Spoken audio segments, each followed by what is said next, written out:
I did talk with Katia, and it was really surprising because after she refused to fight, and by the way, she didn't know she was going to fight against a transgender. She 1 hour before she got into the ring, she received a text, but not her, but a coach received a text saying that, oh, but you know, like your opponent, her name like Mya, it's not the name that she's always had. And so they were like starting questioning why, what do you mean? And afterwards they actually knew that the opponent was a transgender from, I think, from Australia. And so she said that, okay, I can settle my side because there is a security issue. There is like so many different like questions, like did her transition before 18 years old or after? This is a huge difference. The level of testosterone also, and also like when you fight, it's a combat like competition. When you hit someone, it's not the same strength.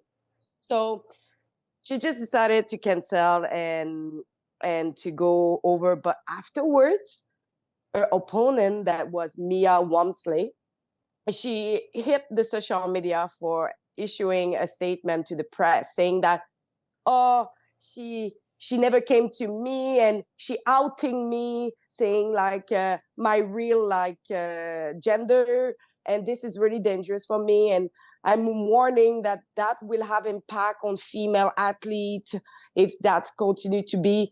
And I was like, okay, like but in the same time, Box Quebec is basing the regulation on Canada Box. And Canada Box is basing on Safe Sports Canada. And that Safe Sport Canada is against banning transgender on any kind of competition. So there is nothing in the regulation that say that transgender cannot apply for competition. But the thing is, they never told the boxer that she was going to fight against someone that is a biological male, and that is not okay. They should know beforehand. And also, like, there is so many like security issue that we need to think about. But my full like interview, it's coming up.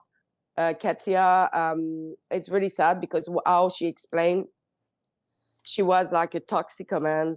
She had like really a lot of personal issue, and she turned herself to the box to have something to compensate and a goal. And now she see what she used to regulate herself taking away from her. And she say like, I used to pay a fee to be a member of Box Canada. And she say like, I'm not going to pay anymore. Like, why I will pay for doing like championship when the high risk that I'm going to have a combat against a transgender, and this is unfair. Yeah, we saw the same sort of stuff used against April Hutchinson, the Team Canada powerlifter, who spoke out after a man named Ann Andres started mocking women online because he was more powerful than them. And of course he was. He underwent testosterone-induced puberty. He's got a bigger heart. He's got bigger lungs, bigger bone density, more muscles. That's just what happens. And when he started mocking his female competition, April filed a complaint. Her complaint was ignored. But so April took to social media to speak out. And so she thought, yeah, it's perfectly fine if I speak out on social media. He's speaking out on social media. No, April got a 2-year ban. And so people can see the story of what happened to April and support her legal battle at standwithapril.com. She's suing the Canadian Powerlifting Union. Her suit was just filed.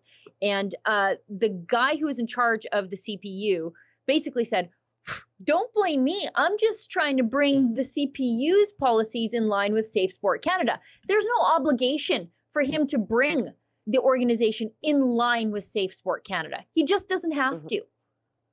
He just doesn't have to. He did it anyway, and now he lost his job. But as April said, 1 down, 4 to go. But this fighter is, by withdrawing from the fight and refusing to fight, she's saving her own life. This has been going on in boxing for at least 10 years or approaching 10 years, or at least in combat sports. And this stuff is something I pay attention to because my daughter is in a serious contact sport. And there's only been once where she had to play against a boy. It didn't end well for the boy. My daughter's good. But anyway, this goes back to, I think, 2014. Everybody who pays attention to combat sports probably knows who Fallon Fox is.